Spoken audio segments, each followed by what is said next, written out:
Attorney Ron Macalintal, sir. Magandang umaga po, Attorney. Magandang umaga sa iyo mga tagapanood, tagapakinig. Ginagaya kita sa letter reading mo eh. Okay ba yung pagbabasa ko ng statement ni Senator Alan Peter? Tama-tama yan, no? Talagang para kang si Tio Deo. Huwag naman Tio Deo. Kuya Deo na lang. Mas maganda yata pakinggan, Kuya Deo. Ayan. Kuya Deo, yeah. Yung maganda. At saka yung background music mo talagang nung una pa lang, nung marinig ko pa lang, sabi ko, talagang napakaganda ng patutunguhan. Ayan. Ito sasabihin ni Kuya Deo. Ayan. Sabi ng outgoing Senate President, I did it my way. Ayan. Parang Frank Sinatra. Pero ay ko dyan si Majan, gaano karaming luha ang tumulo sa kanyang mga mata. Ay, oo, no? Sinusulat niya, nasabit niya. Oo. Sinulat kayo sa handwriting kaya yan o sa direkta sa computer yan, laptop, ano? Parang direkta sa computer yan, magaling mag-computer yan. Ganun ba? Ayan. Anyway, Attorney Romy Mac, ayan, alam mo, anday pa rin issue rito, ayan, ang pangunahing issue pa rin dito sa impeachment, yung bang mga, ito nga pala, ayan, si Senator Jinggoy Estrada, ayan, sinuspindi ng Sandigan Bayan ng 90 days, ayan, so anong epekto nito ngayon sa kanyang pagiging miyembro ng Senator Judge? Siya ba ay may maituturing pa maging Senator Judge? Ayan. Sa ngayon, pagka nagkaroon ng kanyang suspension at saka talagang meron ng suspension order, hindi siya po pwede mag-participate sa anumang proceedings. Hindi siya pwede magtungo sa dahil siya ay nakakulong. Maliban na lamang kung ang Senado ay hindi nila pakikinggan ang nasabing order ng ombudsman. Kaya yan ay aula sa Sandigan Bayan. Kaya yung bagay na yan ay depende na rin sa ating Senado kasi may sinasabi silang separation of powers. Parang katulad yan ang nangyari doon sa kaso noong kay Miriam Defensor Santiago versus Sandigan Bayan. Ano ba nangyari doon? Nagkaroon ng suspension order din laban kay Senator Miriam dahil sa senador parang nabalik yung dating kaso niya sa Immigration Bureau noon at nagkaroon ng reklamo sa kanya ilang mga aliens pero nagkaroon ng suspension order. Pero ang ginawa ng Senado, hindi na pinansin yun. Pinagpatuloy pa rin na ang pagkilala kay Senator Miriam Defensor Santiago. Kasi sa ngayon naman kasi medyo kakaiba dahil sa hindi naman plunder kasi yung kaso ni Miriam noon. Unlike in the case of Jinggoy ngayon, siya ay nakakulong. Kaya mahirap na hindi ipatupad yung sabing order ng Sandigan Bayan. Kaya sa ngayon, hindi siya pwedeng mag-attend ng anumang sesyon. Ano bang sinasabi ng batas sa Attorney Romy Macalintal, sir? Ayan, yung bang andito sa Pilipinas pero isa nagtatago, yung isa ay nasa oblo, sila ba ay hindi pwedeng payagang bumoto? Ayan, dito sa impeachment trial ni VP Sara. Walang specific na batas tungkol dyan sa bagay na yan, palagay ko yung mga gumawa ng ating mga saligang batas at mga batas noong unang panahon ay hindi sumagi sa isipan nila na magkakaroon ng ganitong uri ng mga senador sa ating bansa. Kaya hindi yan napag-aralan, kaya wala yan sa ating batas. Kaya sa ngayon, kanya-kanya yan ang mga opinion, at ang tanging makakabigay ng decision dyan ay ang ating Korte Suprema. Sa ngayon, yung mga nanarinig nating opinion, ay it depends on what side you are in, yung mga para kay Sara. Totoo yan. Talagang kaya naguguluhan tayo, pati kami sa media, tayo sa media, naguguluhan, alin ba tama rito? Yes, ganun ang mangyayari dyan. Kasi pag nagsalita ka na sarili mong opinion, talagang personal mo talaga na sa iyong paniniwala. Iyon yun. Ay sabihin, ay naku, maka-BBM ito, ay naku, maka-Sara ito. Kaya sa ngayon, titingnan mo na lamang yung sa actuation ng tao na sasalita, kung ano ang kanyang killing, kung saan siya kumikiling o kung meron siya mga political agenda. Pero sa isang malayang pananaw, ang bagay na yan ay ang tanging Korte Suprema makakapagbigay ng desisyon kung paano nga talaga yan. Pero sa practical side naman, pero para sa Attorney atin, Mac, Attorney Mac, ang problema ay wala pang nagpipetition sa Supreme Court kung ito bang mga nasa oblo at fugitive Nasa from labas. justice nasa labas. Oo. So, siyempre, ano action ng Supreme Court kung walang petition? Wala kasi real party interest o talagang taong pwede maghain ng Sinong real party in interest na pwedeng mag-petition sa Supreme Court?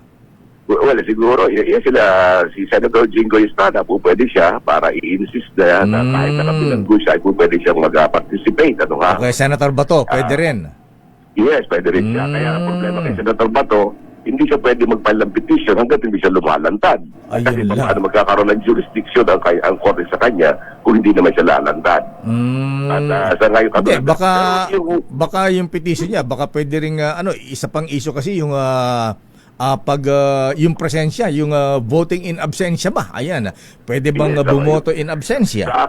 Sa akin, hindi po pwede yung voting in absentia. Bakit? Dahil kinakailangan talagang makita nung judge kung ano yung mga actuation, ano yung ebidensya. Hindi po pwedeng sa transcript of records lamang ipagpapasihan yan. Saka isa pa, kapag yung hindi siya nandoon, ay paano niya titingnan yung mga witnesses, ano ha? At saka para bang hindi niya binibigyan ng pagkakataon ng isang partido na marinig niya ang panig ng bawat isa. Pero alam mo yung mga issue na yan, parang kalakip yan doon sa petisyong iniharap ngayon ni Senator Cayetano sa Korte Suprema. Kasi kahapon naghain ng petisyon si Senator Cayetano kaugnay ng mga nangyaring yan sa ating Senado. Pero dahil sa nagkaroon nga ng kung sakali magkukonsid talaga si Senator Cayetano at may elect si Gatchalian, Senator Gatchalian, ay baka maging moot and academic naman ang kanyang petisyon. Tama May nga. mga issue doon na magandang desisyon na ng ating Korte Suprema. Alin doon? Well, yung kung ano pa talaga yung two-thirds votes. Okay. Yan, yung nga.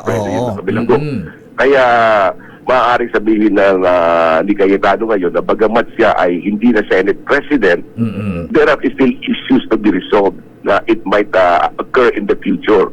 For guidance of future in future cases, maaaring niya sabihin sa Korte Suprema na pwede bang ituloy pa rin ninyo yan kahit na ako ay hindi na Senate President. Although the issue of Senate presidency may become moot and academic, there are certain issues na kinakailangan ma-resolve rin para sa susunod, ay meron na tayong guide sa Korte Suprema. Yun ang problema ng prosecution. Mukhang hirap silang makakuha ng 16 votes para i-convict si VP Sara.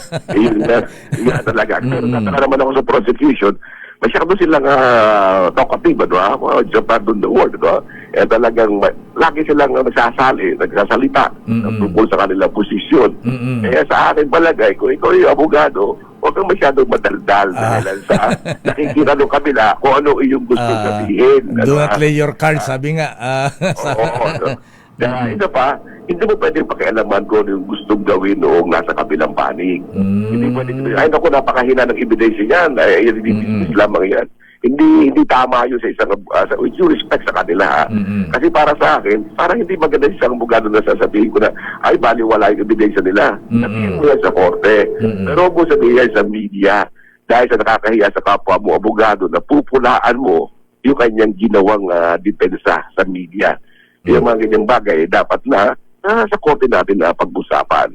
At saka isa pa, dapat tandaan din ng prosecution na yung kaso yan, ay the prosecution should not rely on the weakness of the defense evidence. The prosecution should rely on the strength of its own evidence. Kailangan siya ay mananalig doon sa lakas ng kanilang ebidensya at hindi doon sa hina ng ebidensya ng kanilang kalaban. Isa pa, Senator tuloy. Isa pa, Attorney Romy Mac. Ayan, sa impeachment trial, ayan, ano ba ang role ng Chief Justice? Di ba ang Chief Justice umuupo din sa impeachment trial? Yes, pagka ang impeached na official ay ang Pangulo ng Pilipinas. Kung Vice Presidente, hindi kailangan. Hindi na. Senate President na sila magpe-preside. Kaya dito ay ang Senate President. Pero kapag yung Pangulo, ang Chief Justice ang nakaupo, yun ay alay sa ating saligang batas.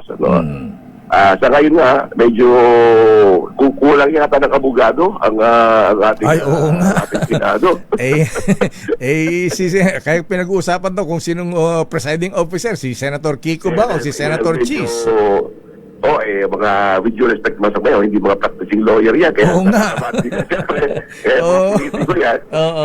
Ako na lang, kahit ako practicing lawyer, no? Hindi rin ako abreast doon sa sa mga bagong rules, Iba yung rules. iba yung trial court trial lawyer, yung mga umaatid sa mga kwan, di ba? Kaysa yung mga corporate or what. Kasi diyan papasok ngayon yung mga technicalities, Ayan, yung na gagawin ng mga pagkabi ng panig, yung mga words, yung mga sumisigaw doon ng objection, Your Honor. Ganon. What is the basis of your objection? Ganon. Ano ba yun o i-deny mo? Kung di ka practicing lawyer, di masyadong kabisado yan. Di ba? Pero ang lusot naman dyan lagi ng isang ng ganyang klase ng korte, sasabihin na hindi naman kami, hindi naman namin pwede i-apply strictly ang rules. Ito naman kung ano namin practical at saka makabubuti, hindi naman ang pwede namin. Liberal interpretation of the law ang lagi yung sasabihin niya. Ayan. Okay, Atty. Romy Mac, sir. Ayan, maraming salamat po sa iyong legal opinion at tayo po ay sumubaybay at manood sa mga palabas eksena mangyayari sa Senado ngayon at sa impeachment trial. Napakaganda na ganyang mga pangyayari at sana naman ay maayos talaga ang leadership issue dyan at tayo naman taong bayan ay maging matahimik na at makuha natin ang serbisyo na kinakailangan ng ating bansa. Maraming salamat, Leo. Maraming salamat. Salamat. Thank you. Defender of the senior citizens. Ayan. Election lawyer, Attorney Romy Macalintal. Dami.